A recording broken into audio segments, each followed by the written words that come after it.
minha pova! Hoje a gente vai ver aqui o assunto de gravitação, que é o que rege a sinfonia do nosso universo.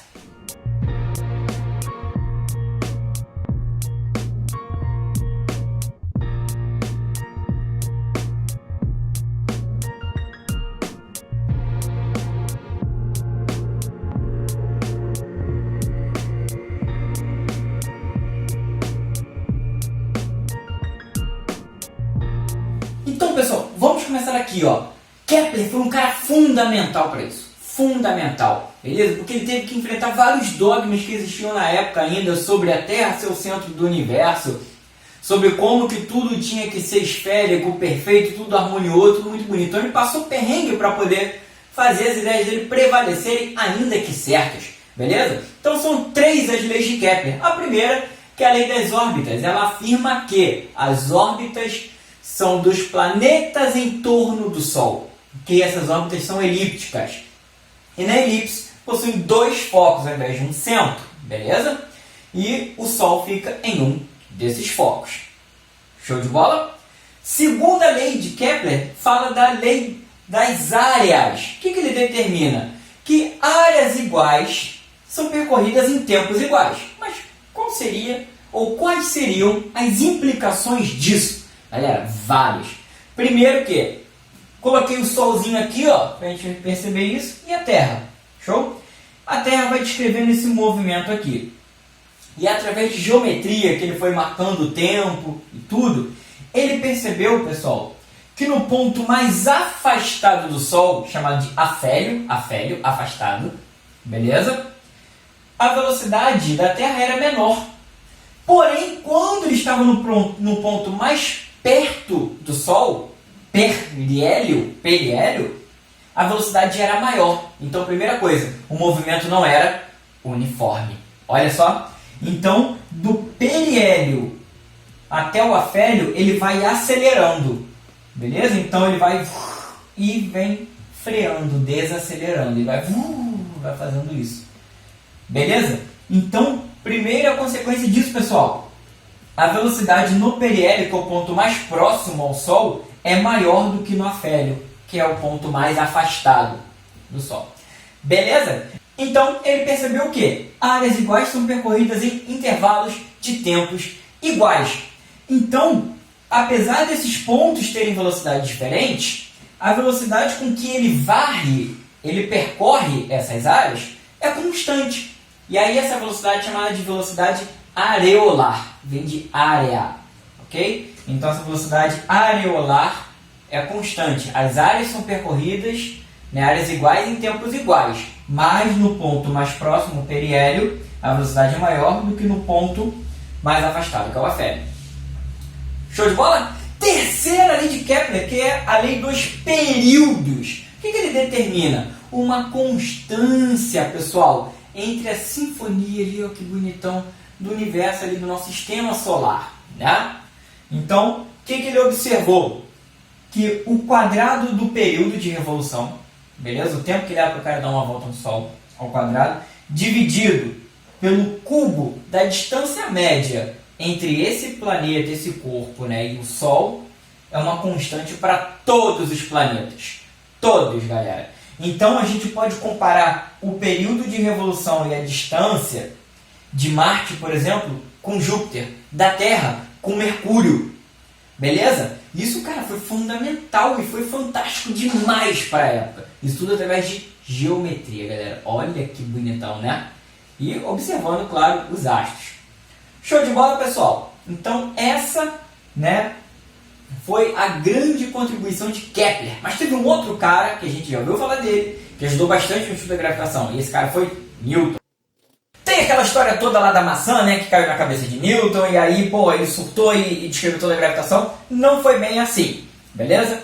Mas o que Newton contribuiu para essa história toda da gravitação?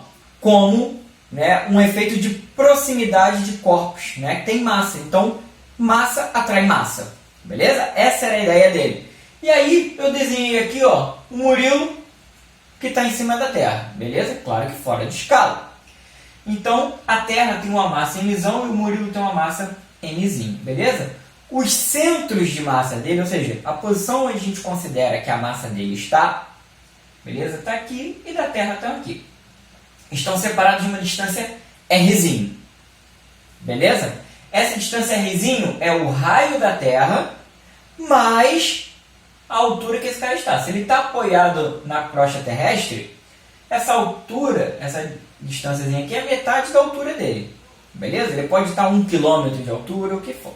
Tá bom? Então esse Rzinho é o raio da Terra mais alguma altura, que é muito, muito pequena perto do raio da Terra. O raio da Terra é em torno de 6.380 quilômetros, galera. Isso mesmo, 6.380.000 metros. É muita coisa, né? E a massa da Terra, pouquinho, em torno de 6 vezes 10 a 24 quilogramas. Pesada na Terra, né? Fazer um regime ela, né? Então, galera, olha só. Da mesma forma que a Terra atrai a pessoa, atrai o Murilo aqui, o Murilo também atrai a Terra. Com a mesma intensidade, mesma direção, só que sentidos opostos. Beleza? E aí, como que dá essa relação? Ó, a força gravitacional é uma constante Gzão, beleza? Vezes a massa de um corpo, a massa do outro corpo, dividido pelo quadrado da distância entre eles. Essa constante vale 6,67 vezes 10 a menos 11 newton vezes metro quadrado por quilograma quadrado. Interessante o seguinte, ó, parece muito com a lei de Coulomb, não é? Tinha aquela constante eletrostática, carga de um corpinho, né, de uma partícula, carga da outra partícula e o quadrado da distância entre elas. Beleza? É a mesma cara. Então significa o seguinte, se você dobra a distância entre dois corpos, dobra ao quadrado, 4. Então a força fica 4 vezes menor. Beleza? Se você triplica essa distância, significa que a força vai ficar 9 vezes menor. Por quê? 3 ao quadrado.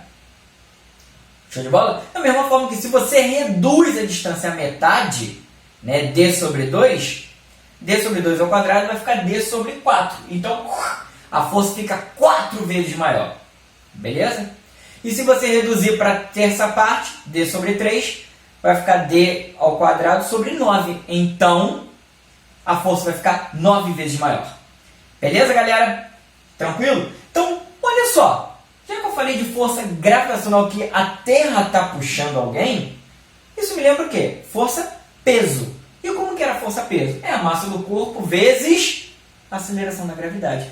Então, significa que, se eu conservar esse mzinho aqui, que é a massa de cada corpo, constante do universal da gravitação é uma constante.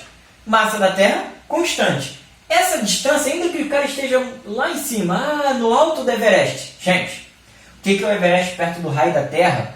Que são 6.380 quilômetros. Não é nada, né? Então, esse termo todo aqui, ó, é uma constante. Tá bom? E se eu substituir aqui, ó, 6,67 vezes 10 menos 11, vezes massa da Terra, cerca de 5,98 vezes 10 a 24 quilos, dividido pelo raio da Terra, de 6.380.000 metros ao quadrado, eu vou chegar perto de 9,8. 9,8 arredondando dá 10. Então, Gzinho, que é aquela aceleração da gravidade, vem daqui, galera. É daqui que surge o, né, cabalístico 10 metros por segundo ao quadrado. É o produto da constante da gravitação vezes a massa da Terra dividido pelo quadrado do raio da Terra. Beleza? E aí o cara vai sair daqui da Terra e vai ser lançado. Qual é a velocidade que ele tem que ter mínima para ele ficar na órbita? Essa velocidade é chamada de cósmica primeira. Tá ok? E aí é raiz quadrada de Gm sobre R.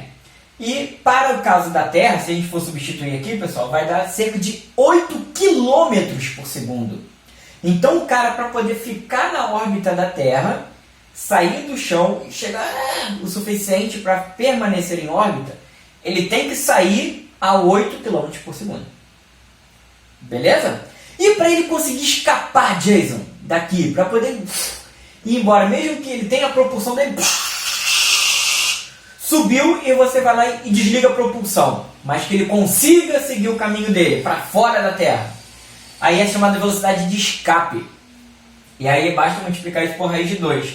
Então, é raiz de 2 vezes Gzão m sobre r, beleza? E para o caso da Terra, essa velocidade é de 11,2 km por segundo, galera. Tranquilo? Então essa é a nossa teoria aqui, pessoal, sobre gravitação. E agora nós vamos cair dentro dos exercícios.